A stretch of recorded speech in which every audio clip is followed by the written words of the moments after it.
Doctor Babasaheb आंबेडकरांनी SC, ST आणि OBC समाजाला आरक्षण मिळवून दिलं.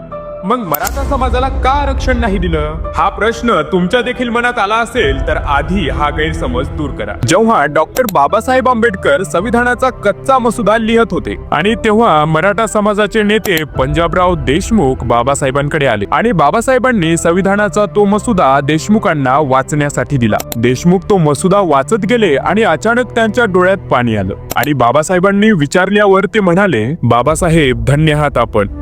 ज्या मराठा समाजाच्या आरक्षणाची चिंता आम्हाला अस्वस्थ करत होती त्याची तरतूद तुम्ही आधीच करून ठेवली आहे. पण जेव्हा हा मुद्दा तेव्हाचे प्रधानमंत्री पंडित जवाहरलाल नेहरू यांच्याकडे गेला, त्यांना हे फारसं पटलं नाही आणि काही राजकारणी लोकांकडून मराठा समाजाला भडकवण्यात सुद्धा आलं. आणि तेव्हा मराठा समाजाने आम्ही मागासवर्गीय नाही, आम्हाला आरक्षण नको अशा मागण्या केल्या, मोर्चा सुद्धा काढला. तेव्हा बाबासाहेब म्हणतात की भविष्यात मराठ्यांच्या जमिनीचं विभाजन होणार तेव्हा त्यांना आरक्षणाची गरज भासेल, पण दुर्दैव असं असेल की ते आरक्षण देण्यासाठी मीच नसेल. आणि हा सर्व संदर्भ सोहनलाल शास्त्री यांच्या डॉक्टर बाबासाहेब आंबेडकर के साथ 25 वर्ष या पुस्तकामध्ये नमूद आहे.